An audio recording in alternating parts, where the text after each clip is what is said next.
Bonjour à tous et à toutes et bienvenue dans cette nouvelle vidéo. Aujourd'hui nous allons parler de vieux films en noir et blanc recommandés par Michel Hazanavicius. C'est le réalisateur de ça, et puis aussi ça. Ouais. Et justement, son plus gros succès international est The Artist, un film en noir et blanc muet avec Jean Dujardin et Bérénice Bejo dans les rôles principaux. Grosso modo, le film raconte le passage du cinéma muet au cinéma parlant dans les années 1920 à Hollywood. Voilà 10 ans que le film est sorti et pour rappel, The Artist, c'était aussi ça. The Artist. The Artist. The Artist. The Artist. The Artist. Oh putain, génial, merci, formidable, merci beaucoup, I love you. À l'occasion de la projection du film par le Ciné-Club de l'Ezec au Grand Action, le réalisateur était venu parler de ses inspirations et de ses influences. Et d'abord, j'aimerais savoir en fait d'où te vient ce goût du cinéma et cette envie de le mettre en scène. Eh bien,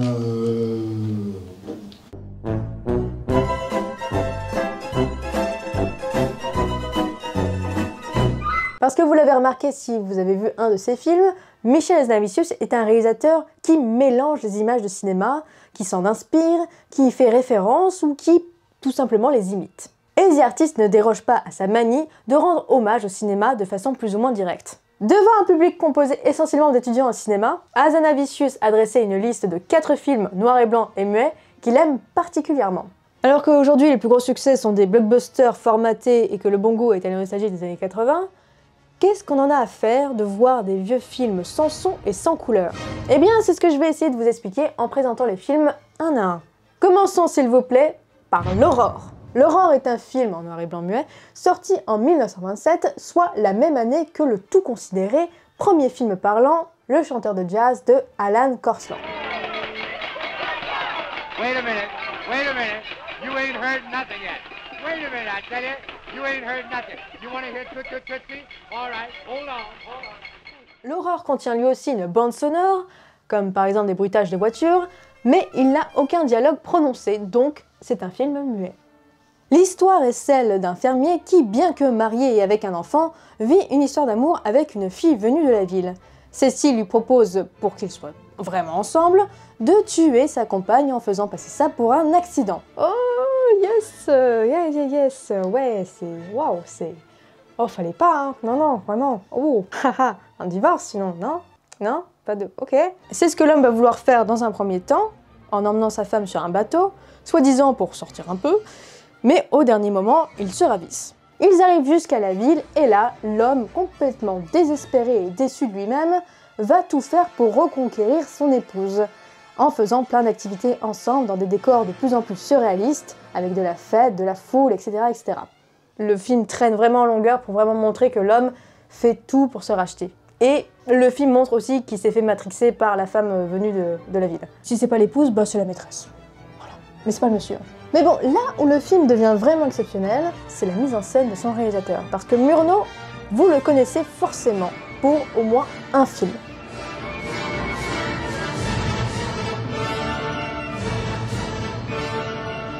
Murnau est un cinéaste du courant de l'expressionniste allemand qui se démarque en offrant des images complètement surréalistes et fantastiques, notamment en défiant les lois de perspective pour ses décors, ou encore avec un jeu d'ombre et de lumière extrêmement contrasté. Alors, L'Aurore n'est pas un film à proprement parler issu de ce courant, parce que c'est américain, mais on peut quand même y retrouver quelques influences, sauf que au lieu de nous montrer le malheur et la folie, comme c'est le cas dans les films habituels de l'expressionniste allemand, on nous montre ici plutôt le bonheur qui est complètement exagéré. Voilà, il faut que ça transpire dans les images, donc on nous montre plein de figurants, plein de beaux décors, des effets spéciaux de l'époque, des illusions d'optique, des effets lumineux, etc., etc. La totale.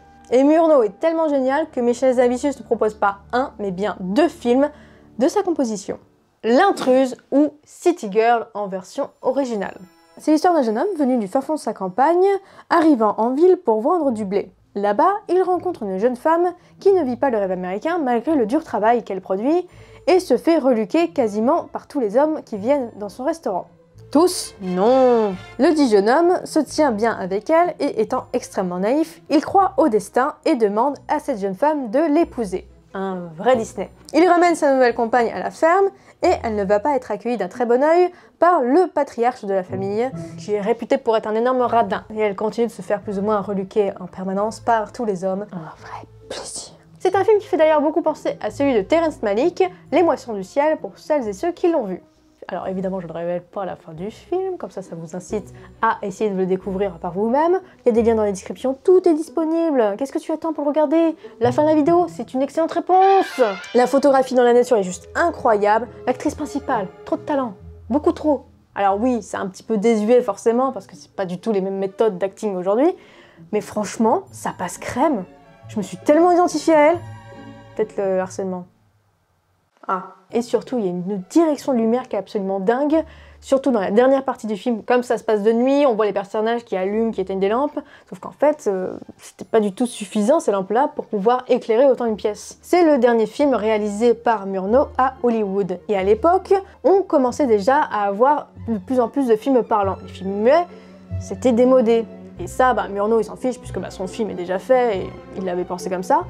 Mais les producteurs, ils se sont dit que quand même, on pourrait peut-être se faire un petit cinéma parlant des familles. Il y a eu deux versions du film. Une version en noir et muet qui existe encore aujourd'hui, et une version parlante qui a été perdue depuis. C'est marrant que pour sa liste, Michel Hazanavicius ait choisi ce film, parce qu'avec cette anecdote, on voit complètement le reflet du personnage de Georges Valentin, qui est une star du muet, qui vit pas très bien le passage au cinéma parlant.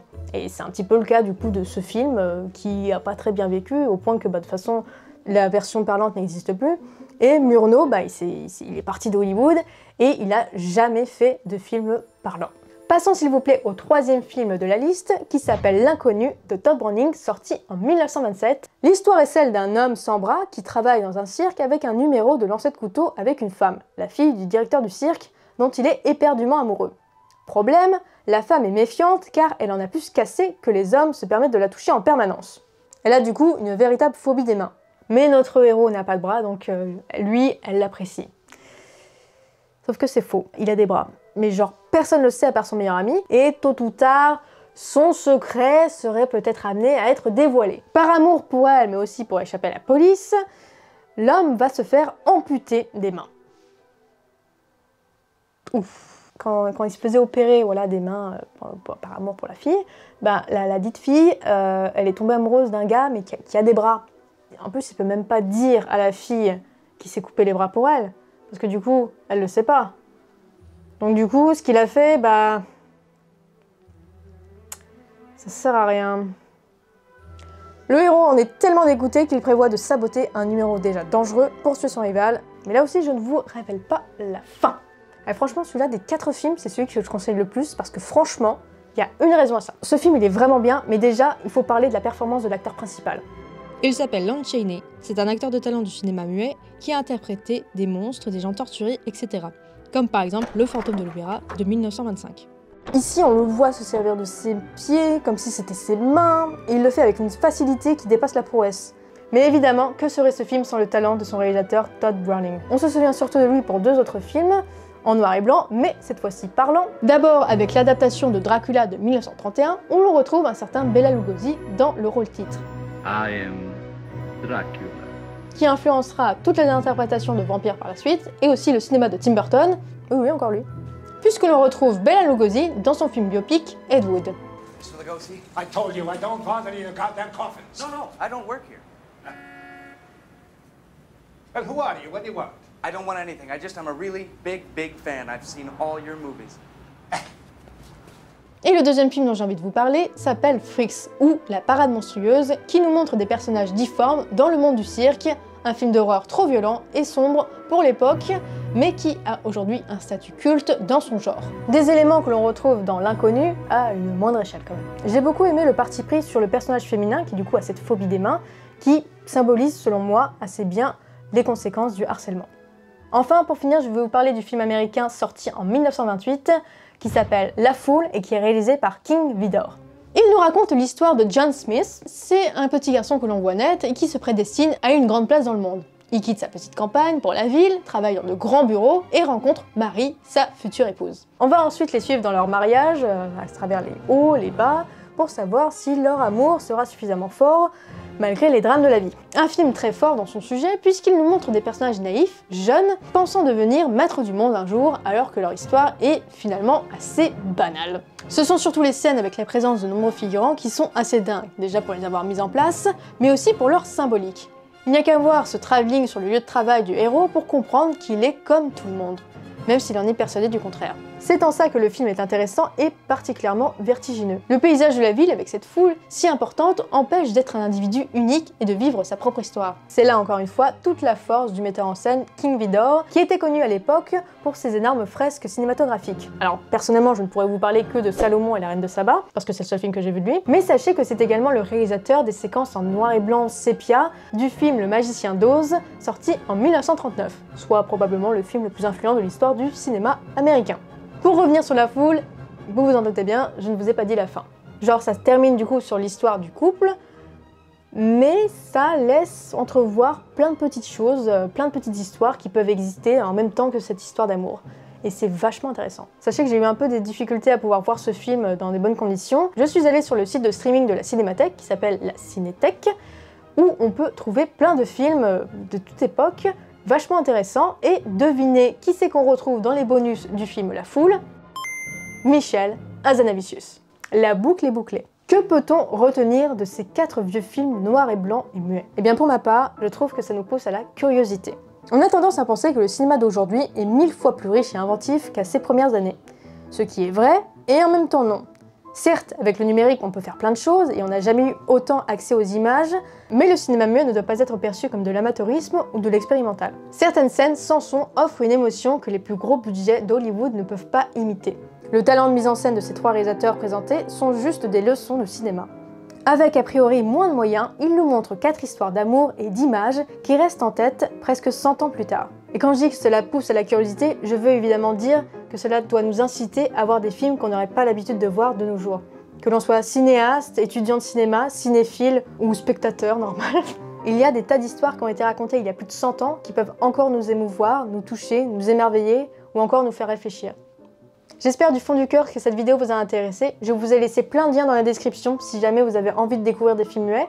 J'ai personnellement laissé quelques liens que j'ai trouvés par-ci par-là de films que j'aime particulièrement aussi. N'hésitez pas à me dire dans les commentaires s'il y a d'autres films en noir et blanc qui vous plaisent et que vous avez envie de partager. Et je vous dis à bientôt pour de prochaines vidéos. Salut!